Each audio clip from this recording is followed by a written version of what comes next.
Hi, and welcome to Apes and Pants with me, Sean Coffey, and Chris Brennan. Thanks for joining us as we explore the whys and wherefores of human behavior.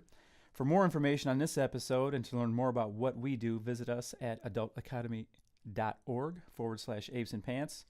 Chris, what are we doing today? Sean, we're going to focus on one question. If human beings are the evolutionary peak of rational creatures, why do we do so many irrational things all the time? Stick with us. So we're going to talk about being irrational. Seems like a good place to start. What's the most irrational thing you've done in the last 24 hours? Nuking 5 hours worth of podcast recording and rebooting for today? Seems a lot longer than 24 hours ago, but maybe that was just why the nuke level was impressive on that one. Yeah, it's amazing how as things start to go not the way you expected them to, the way the frustration level ramps up. Frustration, irrational, worthlessness. Anything else come to mind? Well, you know, a bit of outright anger and ready to throw stuff at the wall. But you know, we are after all apes and pants. So I feel like I'm a pretty intelligent guy. I know you're an intelligent guy. For lack of a better phrase, we were out of our element, almost out of our league on that first day. I know that we got back and we reset. How does that first set of failures kind of help us get back on track with this? Well, I think anytime you find yourself in sort of that irrational vortex, right, where fear, where frustration, where anger are coming about, there's the opportunity to go in one of two ways with it. One, you can stick with it and just stay mired in it and progressively get more and more irrational and just fight with the thing that's not working the way you wanted it to. Or you can go with the idea that once you've run your head into the same wall 3 times and aren't getting the outcomes that you want, that it is time to take that deep breath, take a step back, detach yourself from the moment, and go, I need a cognitive reset here. I need to re-engage my rational brain, because there's a good chance that the reason that the second and third iteration of problems have occurred is because you didn't step back when the first set of things started going wrong. And I think that a lot of times that's what it is, right? We have a set of expectations. We have a set of things that we want to accomplish. And when those aren't manifesting in the real world, the initial impulse is to get frustrated. It's not to take that deep breath and step back and go, I'm not getting what I wanted. Why? What else can I be doing? Yeah, because when we broke up the last time and just said, you know what, we're done for the afternoon, we knew that we needed that reboot, and it wasn't even 2.5 hours later, and you know, you had kind of come up with a different game plan. We kind of hashed out a few more things, not taking a lot of time to get into it, but just that quick reset, that pause, and then this morning we're off and running again. Talking about the irrational this morning, I have just been, I don't know, my mind has been elsewhere. I feel like I have a list of 4,000 things to do, and my frustration level is through the roof. And as I'm sitting here listening to you talk about you're not getting the results that you want, you know, you can kind of sit and stew on it all day long. I'm already kind of in my mind thinking, I'll do this then, I'll get this done, then this. And honestly, as I'm thinking about it, I've got about 30 minutes worth of work to do, and I feel like I don't have 30 minutes today. So just now, it almost feels like, all right, I've had that breath, I've had that reset, and once we're done here, I can get my stuff done and be fine with it. But I'm telling you, I was losing my mind this morning over these things. Yeah, I know.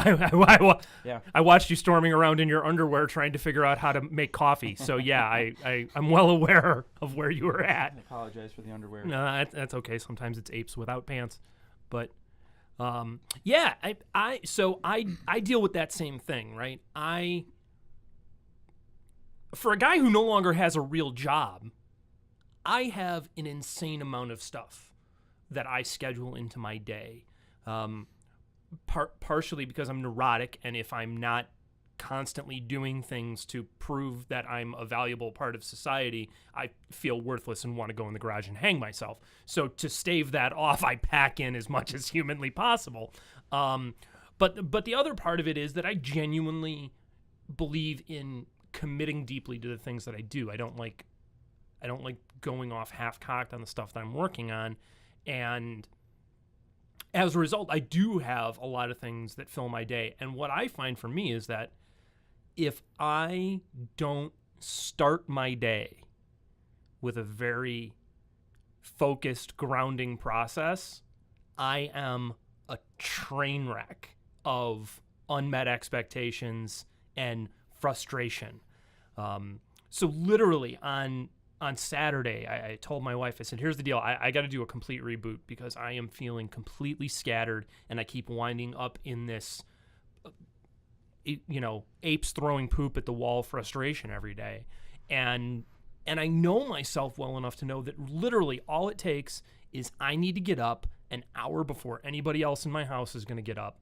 I need to do some little bit of physical fitness, some kind of little bit of physical training, whether it be a half an hour walk on the treadmill, or like right now what I've just restarted is a real simple add a rep a day. Start at 1 pull-up, 1 lunge on each leg, 1 push-up, and a little bit of mobility work. And each day for the next 60 days, add a rep to just get some physical training back in. I can't train the way I used to because of my disability and things like that, but if I don't have that and then follow that up with 10 minutes of meditation, I'm running like mad. And I told my wife the other day, I said, here's the deal. I'm going to start getting up every morning at 5. I'm going to put on my workout clothes. I'm going to go out to the garage. I'm going to do my pull up, my lunge, and my push up, and do a little bit of mobility. I'm going to come in, I'm going to meditate. And when you get up at 6, I need you to ask me, did you work out? Did you meditate? And even just 3 days into that, I can feel myself taking control of my morning, taking control of things, and literally just investing a half an hour to do it and resetting that rational system, every morning, as opposed to waking up and starting by checking my email and then farting around on the internet for a little while and then falling into a YouTube rabbit hole. And now it's 8 o'clock and I haven't done anything. And I feel like the day is getting away from me already because by 3:30, everybody's getting home from work and get home from school. And we're into sports and, other commitments. I'm a scout leader. I got scouts going on one day a week. I volunteer with this bird rescue group, and I got to go up one day a week and feed hawks and owls and stuff. And it's like, it's not much. It's not like I'm out striving to feed my family every day. But probably if I was, I'd be less neurotic. No, you wouldn't. You'd be just as neurotic. Good to know. And I think that was one of the things that we talked about for 5 hours on the nuked footage, if you will, of our first attempt at this. And we talked about being neurotic and how we have to set everything up and hold on to and when we're being that neurotic, we kind of add different pressures, and that those pressures in turn make us irrational. I'm going to take a stab at it, and I think for me right now, and I have a lot going on like you do, I think for me right now, it's almost that fear of failure. And although, as I said earlier, it's about 30 minutes worth of work that I need to get done, and I know once I stop just long enough to get to regroup. But quite honestly, at 6:45 this morning when I got back from a short run, I had my coffee, got I was home with the girls, but this fear kind of manifested where I thought, I'm not going to get it done. I'm going to fail. I'm going to fail.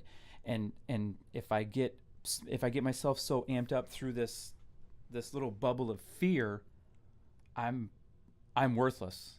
And it was interesting that you were about 5 minutes early this morning, and I thought, a rational brain to tell me to knock it off and kind of bring me back off of that ledge. But I was kind of staring into the abyss this morning, and I was fearful of failing at 30 minutes of work.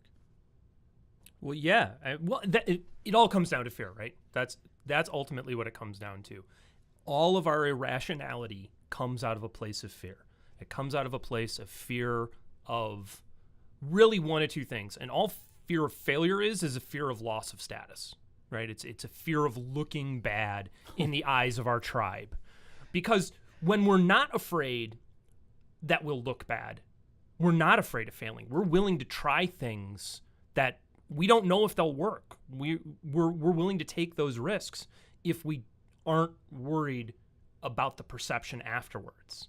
If the fear is okay, or I should say if the failure is okay, if we're encouraged to fail, then we're willing to take the risks that are going to bring about failure, because failure is part of the learning process. So I think that fear of failure is what comes about when we're afraid of a loss of status. We're afraid of looking bad in the eyes of our community. And that all comes back to this evolutionary root of us being social primates, right? We thrived as a species for hundreds of thousands of years because everybody in the tribe did their part. Everybody in the tribe contributed what they could, and that we each came together as part of the tribe. And the guy or the gal that was selfishly out for themselves and not engaged with the tribe risked a loss of status. They risked being pushed to the margins. And in tribal culture, if you got pushed to the margins, you starved to death. So ultimately, that fear of a loss of status comes back to the only real fear that matters for primates with big brains that can anticipate things, and that's a fear of their own death. So fear, you went back to, as people, even now, we are willing to try things if we don't have if it's okay to fail. Yesterday at the gym, we were working on three things. We were working on back squat, strict press, and deadlift. And those three weights combined, they're a measure, blah, blah, blah, blah, blah. Going forward, we're going to set goals with them. And the coach yesterday did a really good job of telling everybody, I expect you to fail. These things are hard. We're not doing anything easy. It's okay to fail. We started out with a little safety brief, if you will, about how to drop the barbell off your back. Most people are uncomfortable with that. And even in the gym, I think this is a great example of the tribe aspect. You don't want to look incompetent. You don't want to look like you failed. But I think when he set that up and said, fail, fail, fail, it's okay, there were people dropping barbells. There were people letting go of it. There were people kind of walking around saying, okay, the next one I'll get. And it really took away that stigma of failing. And at the end of the day, I believe out of that group of 9 or 10 of us, 4 people had personal bests across the board with some lifts. Some other people just had a really good day, and it took away all that fear. It's interesting, though, that of all the things that we want to talk about and that we're going to talk about, that fear's the big one. Fear's at the top. Is it just all about fear? Yeah, absolutely. I think so. So I've spent realistically the last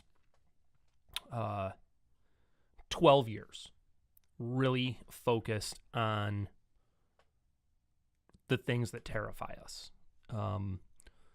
So the book that I published for firefighters, The Combat Position, which came out in 2011, started with focusing on one central question. And it was, what is it that distinguishes these guys that I knew, these guys that I worked with in really high-speed military units? and what they could do and what they could accomplish from the average first responder. What was the difference between the SEALs and SF guys that I knew and what they did and what the average firefighter did?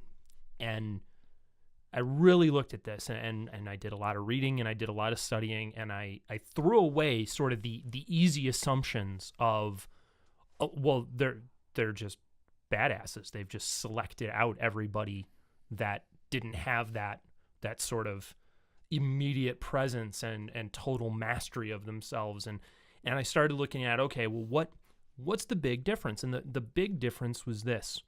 In those units that are constantly training for combat, they recognize the critical importance of what's known as stress inoculation training, of inoculating yourself against fear. Because the human animal's instinctual response to a life-threatening situation is fear. We didn't do as good of a job of that in the fire service, in my opinion. We didn't do a systematic job of that. And the first article that I published of what eventually became that book was titled, "You Want Me to Do What?" And it was all about the physiology and the psychology of fear of going into a burning building. And that we have to deal with the fact that as human beings, we are an evolved species, right? And that as an evolved species, we've gotten here today, you and I and everybody listening and all the ships at sea, so to speak. We are here because our ancestors knew when to be afraid. They knew when to be afraid, and they knew when to get away from a threat. Or they knew that times were tough and that they needed to procure food, right? There are essentially 5 survival pressures that we have to deal with. I, along with many other people who spend some time worrying about fear, refer to them as the 5 Fs, right? Our need to fight, our need to flee, our need to freeze in the face of a sudden changing circumstance, our need to feed, and our need to mate. Those 5 things are the survival pressures that are constantly running an undercurrent in our brains. We are constantly evaluating where we are in relation to those 5 things. And if we are living in a time of food security, of physical security, and a time of reproductive security, we're doing pretty okay. That's when we feel pretty chill. We're not stressed out. We're not afraid. But when some undercurrent makes one of those things feel insecure, feels threatened, that's when that anxiety starts to ramp up, right? That's why. And here's the thing: our brains, the limbic part of our brain, the mammalian part of our brain that recognizes fear, doesn't have a language to distinguish between the presentation that you have to make for work and being a good hunter who, if you fail, you starve to death. All your brain knows is fear or no fear. So yeah, it's all about fear. So going back to the inoculation and kind of training for this, and I think I had a question and then you answered it. I think our bodies, how am I going to word this? We don't have to worry about food. We don't have to worry about mating. For the most part, our brain already knows how to make us freeze when something comes up, or it makes us run, makes us flee. So with that being said, we've had enough training, but is it really training, or is it just almost instinctual now where we don't have to worry about those things? How do you inoculate yourself against that fear? How do you, because you can't just throw the average person into a burning building. You can't just throw them into some weird situation. So how do you step that out and say, hey, these are the skills, these are some things to think about, here is where we're going to take you today on, if you will, a little fear and safety field trip. How does one inoculate themselves against fear? Well, I think it's an incredibly straightforward process. It's a very simple process. That doesn't mean that it doesn't involve effort, and simple doesn't mean easy. Simple means not complicated. And I think it comes down to this. The first thing that we need to do is address what our operating environment is for any given thing, right? The reality is the statement you made about, we're not worried about food, we're not worried about mating, probably for 90% of the people who have the time to sit down and listen to this as a podcast or watch the YouTube videos that we put out, they probably are not dealing with acute survival. Well, none of them are dealing with acute survival threats. Nobody who's drowning is taking time out of their day to sit down and watch this. And probably we're not even dealing with even sort of persistent survival threats. Our survival is probably okay. The thing is, where we're not is able to distinguish on a physiological level. We're not able to distinguish survival threats from non-survival threats. So that's where the irrationality kicks in, right? So do we determine that or distinguish that based on, is it something just as simple as almost a loss of status? Because you said anybody listening to this podcast, they are not up against anything. They have the time to sit in their car in traffic.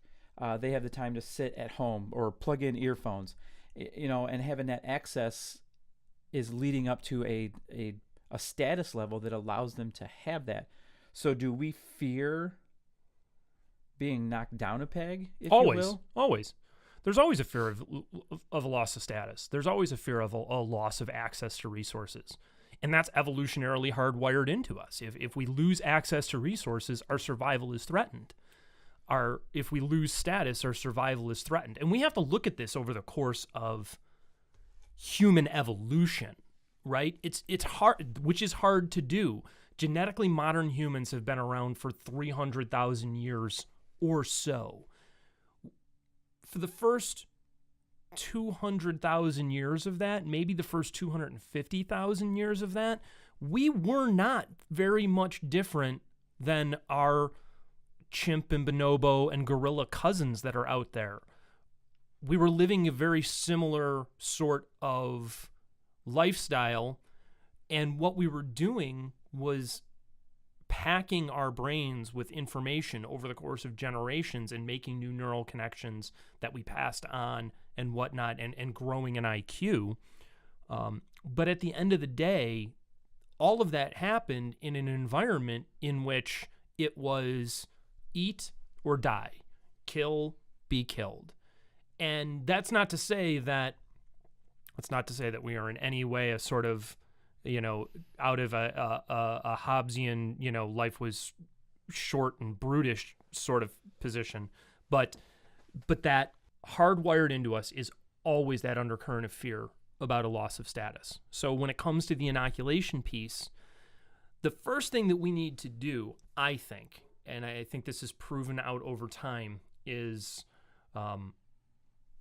calibrate our fears. Tim Ferriss refers to this as fear setting. Different people refer to it as some version of taking stock of the reality of our situation in contrast to how we are feeling about our situation.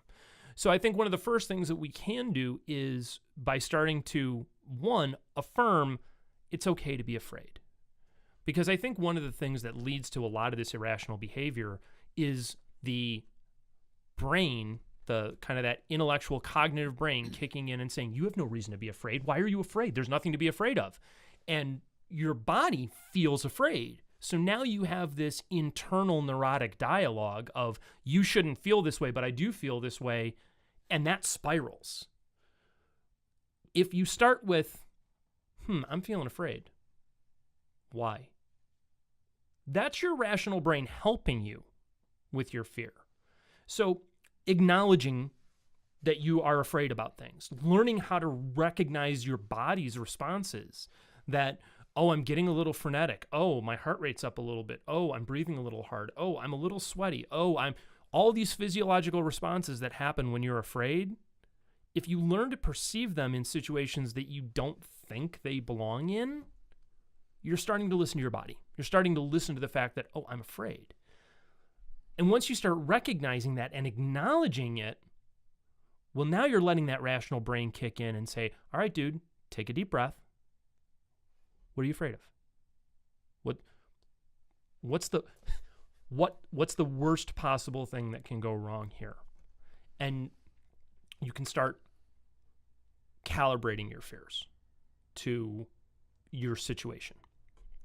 The next part of it, though, beyond that sort of presence of mind, that awareness to pay attention to your fears, is then anticipating situations that you are going to be in that are going to elicit fears and preparing yourself specifically for them.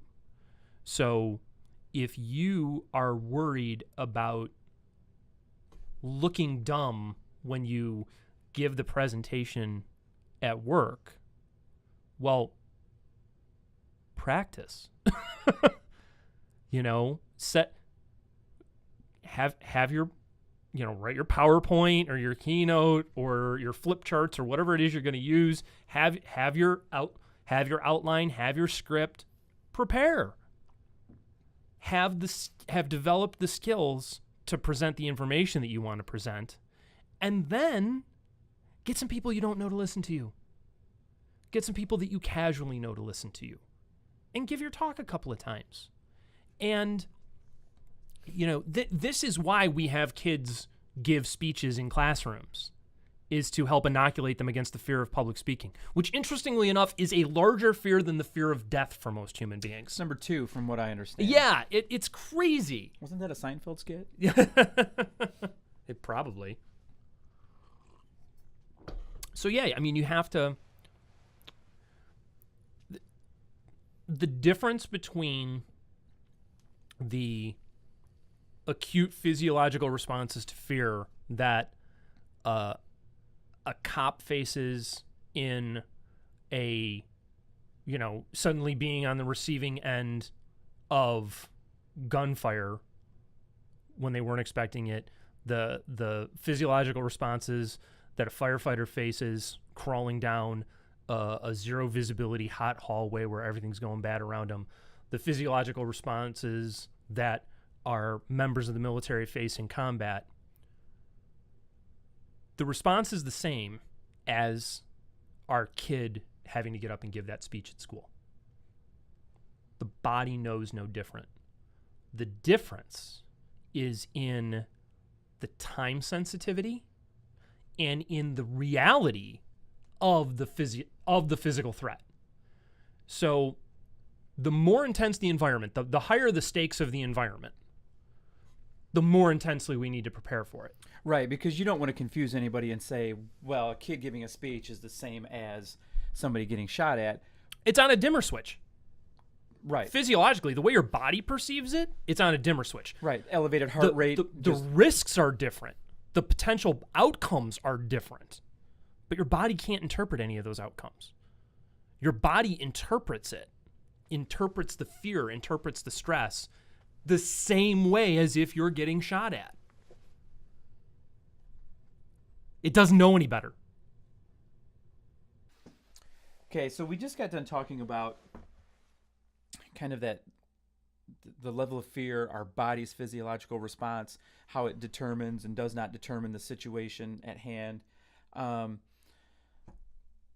we got to it a little bit earlier, talking about fear of status and losing our status, whether it's an actual tribe or in our own little circle of friends or whatnot.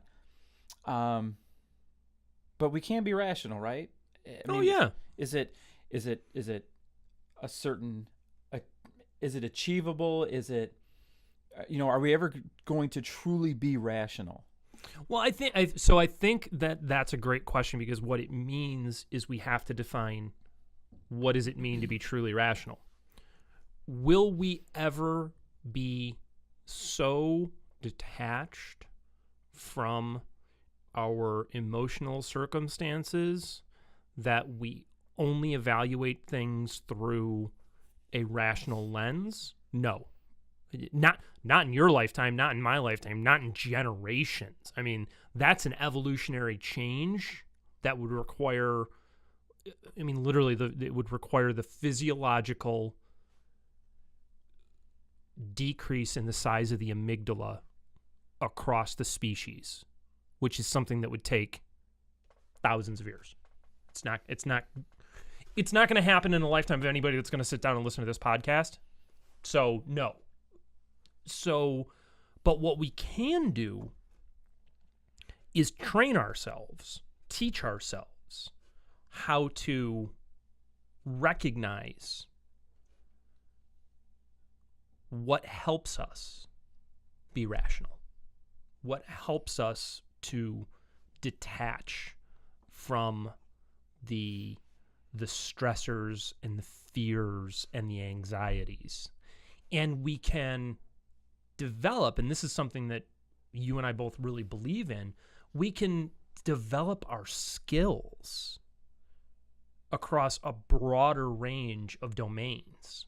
Because if we have the skills, if we have the knowledge and skills and abilities to survive and do well in a variety of circumstances, in general, we feel way more calm, right?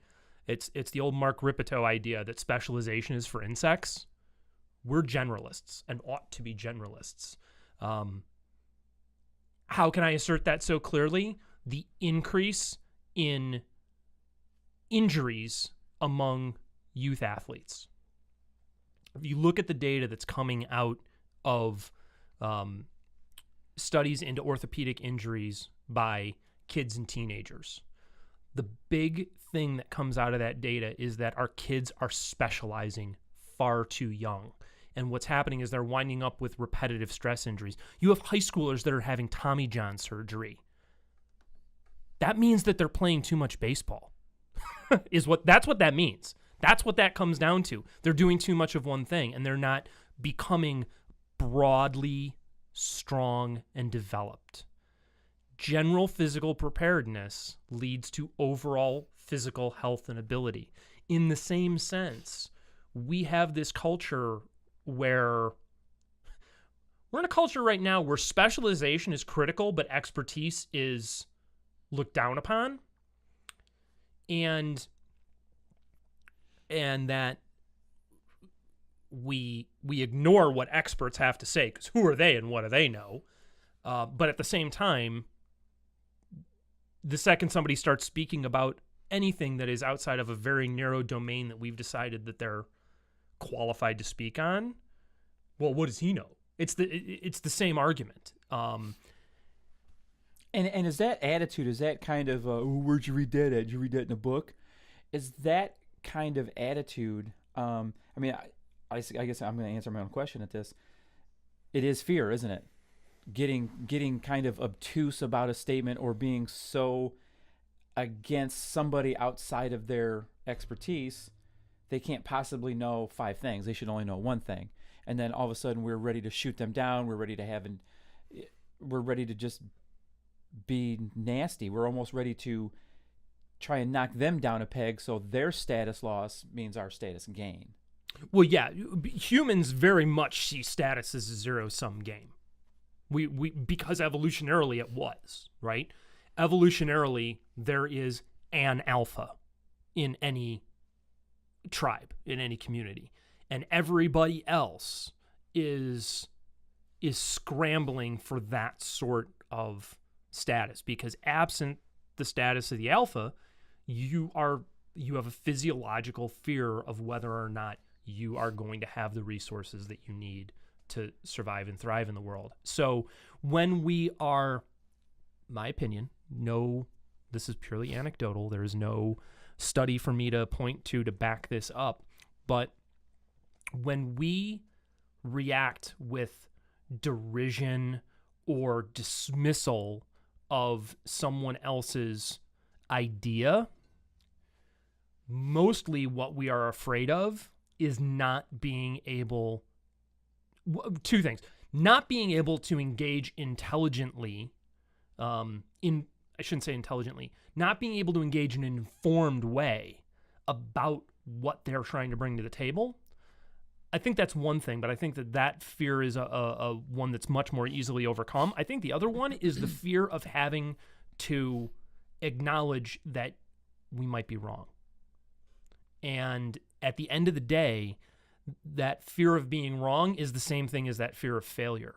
It is the fear that the way we keep from being chimps screaming in the darkness all night long is rooted in us having a worldview, an approach to the universe. The German word is Weltanschauung, and it's a beautiful word.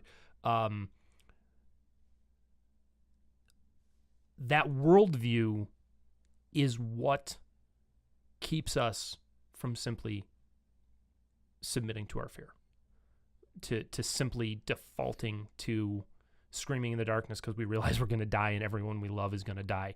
I hate if I have just surprised anyone with that. But listen to Louis C.K.'s bit on it. It's awesome. But yeah, we're all going to die. And we're all terrified of it. And everything that we do is because of that.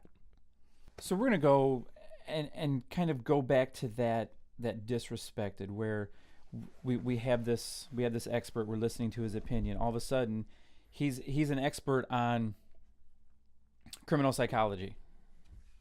And then we ask him about his take on how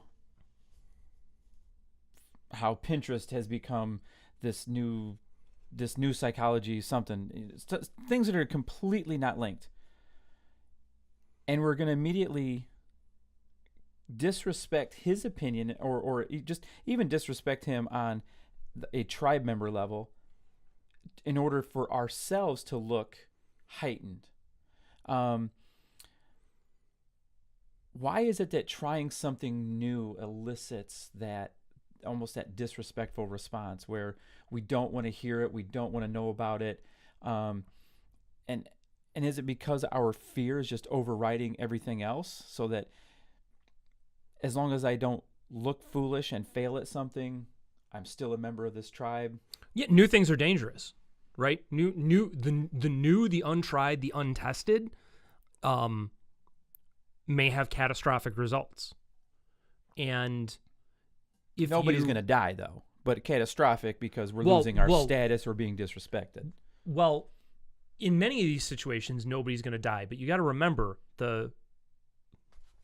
we're apes in pants. The part of your brain that has all the fear doesn't know that no one's going to die, is what it comes down to.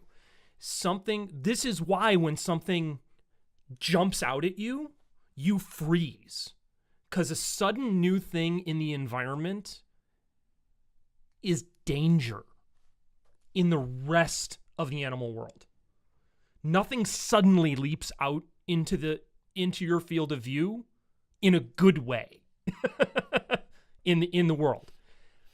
It is only in humans who have learned that surprise, because of the sudden stop and restart when there is not a threatening outcome, can be an enjoyable experience, because you get a flood of endorphins, because that's how your body is preparing itself for getting ready to get hurt, is that it floods you with endorphins so that you can continue moving and doing things. It's all neurochemistry. At the end of the day, and I could spend hours on that rabbit hole, but we don't have enough time to talk about neurochemistry today. But I'm not going to. But at the end of the day, what it comes down to is that all of our body's physiological responses are about keeping us alive, and our bodies don't know. I said this earlier. Our bodies don't know the difference between, the kid that's making fun of you on the playground or the guy that cut you off in traffic and a legit survival threat. Physiologically, you know no difference. Training ourselves to see those differences comes with developing a both a physical and a mental capacity to recognize the reality of our situation. It involves becoming emotionally detached, and anybody who listens to the Jocko podcast or has read Jocko Willink and Leif Babin's Extreme Ownership know that Jocko loves the word detached, but it's a beautiful word. Take a step back from the emotional part of your brain and engage your rationality, engage that higher cognitive functioning that we've evolved, and use it. But you have to train yourself to use it. You have to train yourself to take that deep breath and figure out, what do I do next? What's the real problem here? What's the worst thing that can happen? How do I solve this? And that's all part of the process of learning how to calibrate our fears, control our fears, mitigate our fears, is getting comfortable with the fact, accepting the fact that we're going to be afraid, learning to recognize when we're afraid, and then teaching ourselves to take that breath, allow that cognitive reset to kick in. Think about what happens when your daughter comes in and she's out of breath and she's stressed out and something. What do? You say, take a deep breath. Take a deep breath and tell me what happened. Mm-hmm. I make her take 5 because she's just like her dad. Sure. But at the end of the day, everybody's parents taught them that. Take a deep breath and tell me what happened. And even if we didn't realize they were teaching us a survival skill, they were. They were teaching us the only way for you to engage with whatever is going on is to have a cognitive reset. Take a deep breath as a pause. It's a cognitive reset, and it gets our rational minds back engaged. So next week, we're going to flip it and go from irrational and rational to being neurotic. Yeah, absolutely. So you and I are both big believers in the fact that in order to get better, the idea that you never get stronger by working on your strengths, you only get stronger by working on your weaknesses.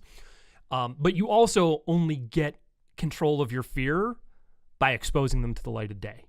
So, yeah. So next week we're going to talk about the utter neuroticism that is our lives and the fear that underlies it, so that we can start hopefully moving forward with this. Because at the end of the day, and I don't know if anybody who's listening to this or watching this realizes this, but this is really all about reducing my and Sean's fear. You guys just hopefully get to benefit from us working our way through this. So it should be at least some comic relief on some levels. You should get a laugh out of it. For sure. All right. So next week, we're going to go into episode 2 of Neurotics Anonymous. We want to extend a big thanks to singer-songwriter and all-around awesome dude Frank Turner for the use of his song Photosynthesis as our theme song. It was really cool for him to let us do this and to use it.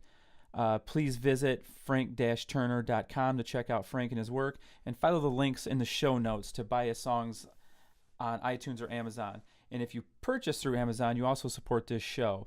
So stick around at the end of the episode if you want to hear the whole track. Thanks, guys. All right. Thank you all for taking time out of your day and spending a little bit of time with us. Please subscribe to the podcast, sign up for our email list to get notifications of all our new content, and share what we're doing here with your friends. You can visit us at adultacademy.org to find all of our content. You can buy a shirt from our Teespring store and support us by using the Amazon link at the upper right-hand corner of our menu bar. There is absolutely no more valuable resource any of us have than our time. Thanks for spending some of your time with us today. Cheers.